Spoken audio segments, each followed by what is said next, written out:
الحمد لله رب العالمين، والصلاة والسلام الأتمان الأكملان على أشرف المرسلين سيدنا محمد وعلى آله وصحبه أجمعين. وبعد، فإن أمة يكون نبيها محمد صلى الله عليه وسلم أهل لأن تفتخر بهذا الفضل الذي به كانت أكرم أمة على الإطلاق. وقد نبأ النبي صلى الله عليه وسلم بهذه الفضيلة في قوله: إنكم وفيتم 70 أمة أنتم أكرمها على الله. وهو يشير صلى الله عليه وسلم بهذه الأمور الجامعة لكل صنوف السبق إلى سيادته التي خصه الله عز وجل بها على العالمين،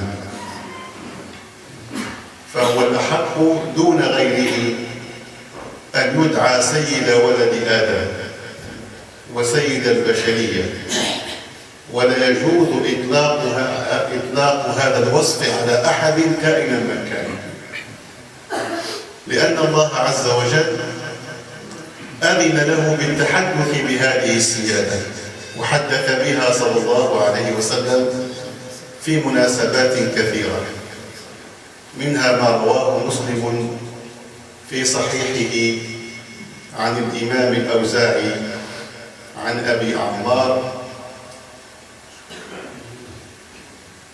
عن ابن الشريد عن أبي هريرة رضي الله عنه أن النبي صلى الله عليه وسلم قال: أنا سيد ولد آدم ولا فخر، وأنا أول من تنشق عنه الأرض، وأنا أول شافع ومشفع.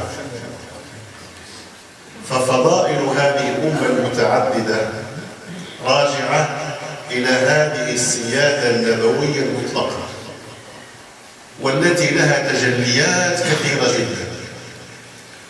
أولها أنه صلى الله عليه وسلم سيد الأنبياء جميعا،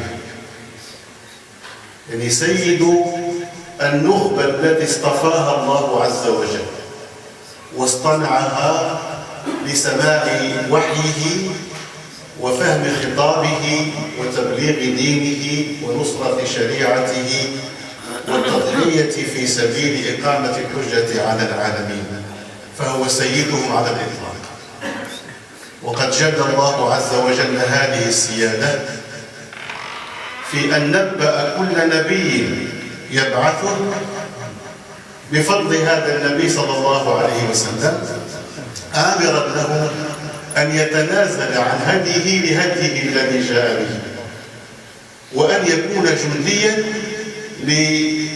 لتعزيره ونصرته وحمل رسالته ونشرها بين الناس.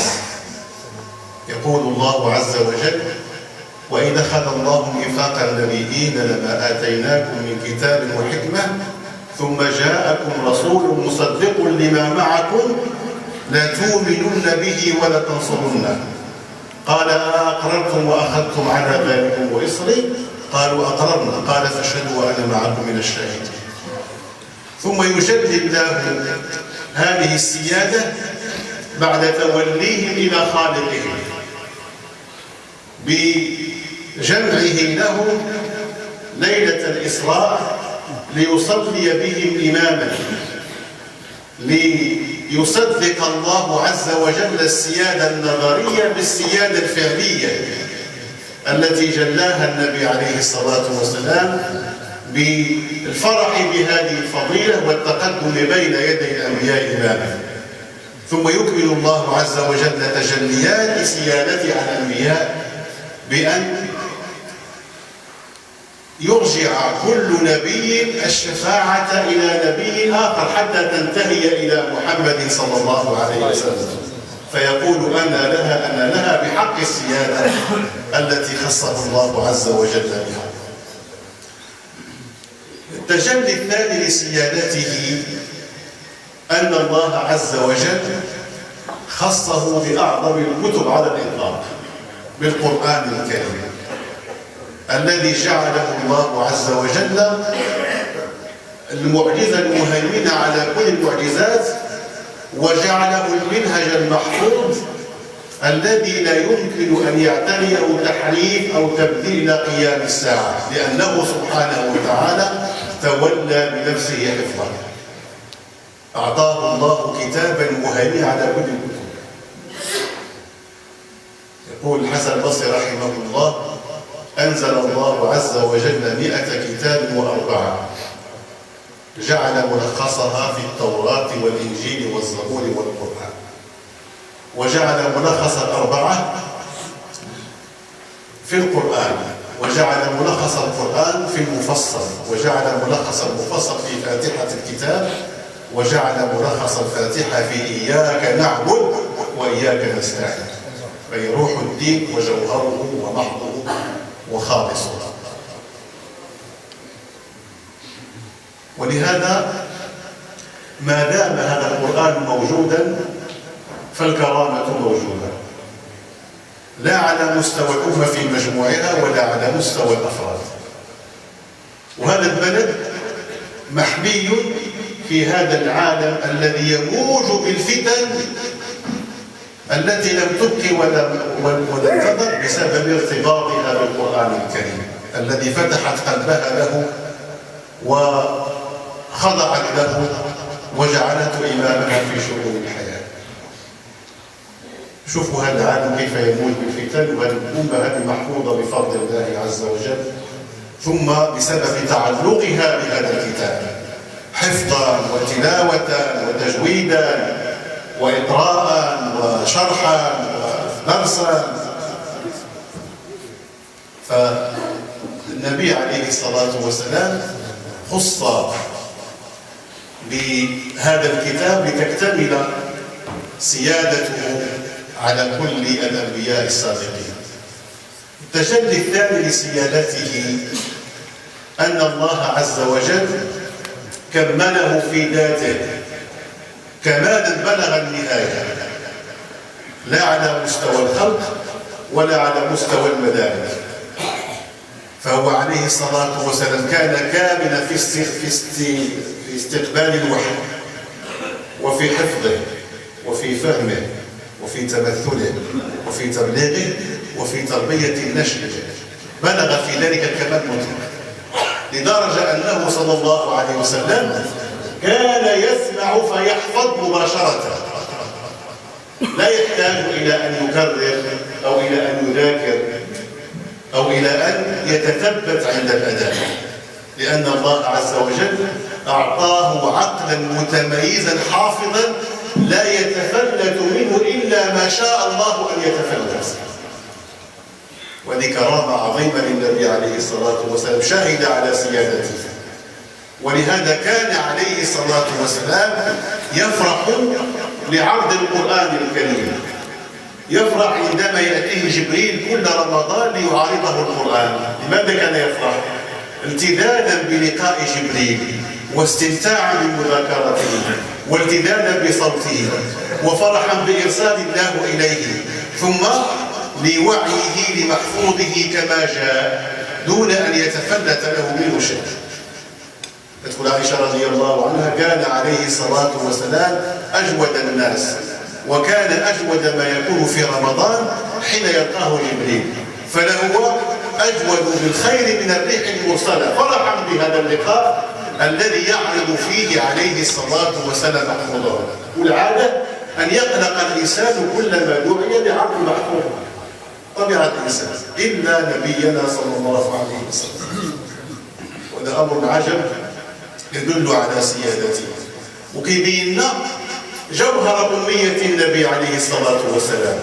شنو هي شنو الجوهر في الأمية ديالو؟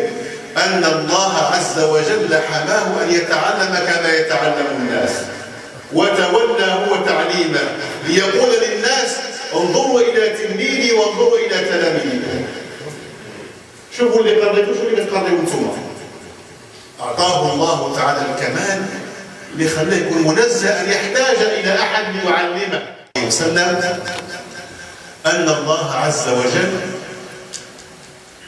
اختار له خير زمان، واختار له مع الزمان خير مكان. وحدث النبي عليه الصلاة والسلام بفضيلة الزمان في قوله: خير الناس قرني ثم الذين يلونهم ثم الذين يلونهم. وقال: خير القرون القرن الذي بعثت فيه صلى الله عليه وسلم. فهذا اصطفاء لهذا الزمن الذي لم يصطفه الله عز وجل إلا لنبينا صلى الله عليه وسلم. أن الله عز وجل جعل شريعته مجيبة على كل أسئلة لها صلة بالإنسان إلى قيام الساعة. جعل الشريعة متكاملة، شريعة لا تحتاج إلى تطلب زيادات لمناهج أخرى بشرية يخترعها الناس لتنظيم الحياة، فهو منهج متكامل يحتاج إليه كل إنسان في أي عصر كان بسبب الكمال الذي طبعه الله عز وجل به هذا الوحي المعصوم. التجلي السادس الذي يدل على تمام سيادة النبي صلى الله عليه وسلم أن الله عز وجل جعله رحمة، وجعل شريعته رحمة، وجعل كل ما بدا منه رحمة، فهو رحمة صلى الله عليه وسلم وشريعته رحمة. وقد تحدث النبي عليه الصلاة والسلام عن هذه الرحمة في قوله: إنما أنا رحمة مهداة ورحمة. ولهذا كل حاجة ما عندهاش علاقة بالرحمة ما عندهاش علاقة بالشريعة، وكل منتسب إلى الشريعة لا رحمة فيه لا علاقة له بهذه الشريعة.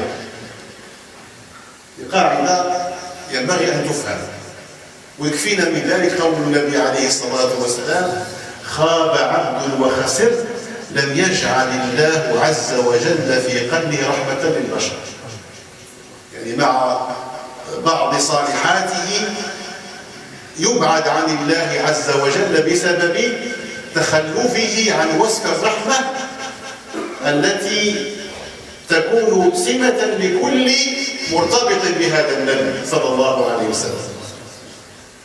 وعبر النبي عليه الصلاة والسلام تعبيرا جميعا عن رحمته في قوله: إنما أنا لكم بمنزلة الوالد أعلمكم. أنا أبوكم، يعني الوالدية بمعانيها الرحمية العامة. الله يقول: النبي أولى بالمؤمنين من أنفسهم وأزواجه أمهاتهم. وفي قراءة أبي: وهو أب له، قراءة تفسيرية، وهو أب له. الأزواج ديال الأمهات ديالنا هو أبوه الذي صلى الله عليه وسلم تجب محبته وطاعته والاستسلام لمنهجه والاستماع لخطابه. من تجليات سيادته أن الله عز وجل أعطاه خير صحاب. خير صحاب اختارهم الله عز وجل نبيه صلى الله عليه وسلم. والإنسان يتعجب عندما يدرس سيرة الصحابة الملازمين له الذين أحبوا النبي عليه الصلاة والسلام وقبلوا عنه وتعلقوا به وفدوه بأموالهم وأنفسهم وذرياتهم وجاهدوا لرفع ذكره وتحقيق عالمية رسالته، واجتهدوا في أن يكونوا معه في الدنيا ويكونوا معه يوم القيامة.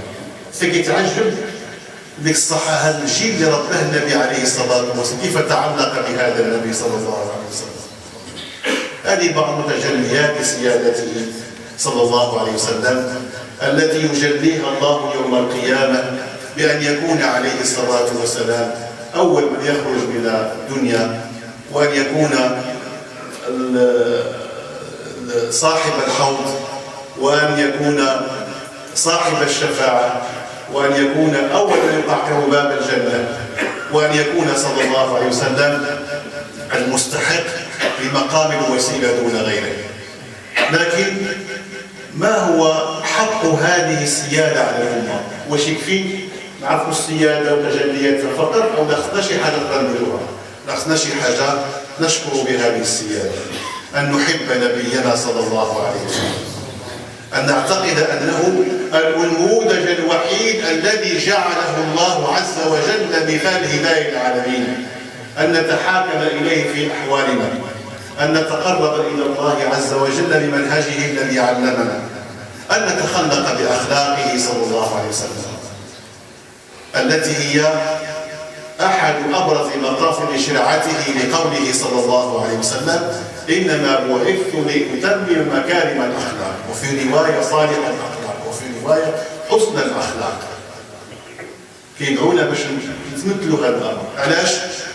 وبهذا نختم، لأن النبي عليه الصلاة والسلام له موقفان يوم القيامة لأمته.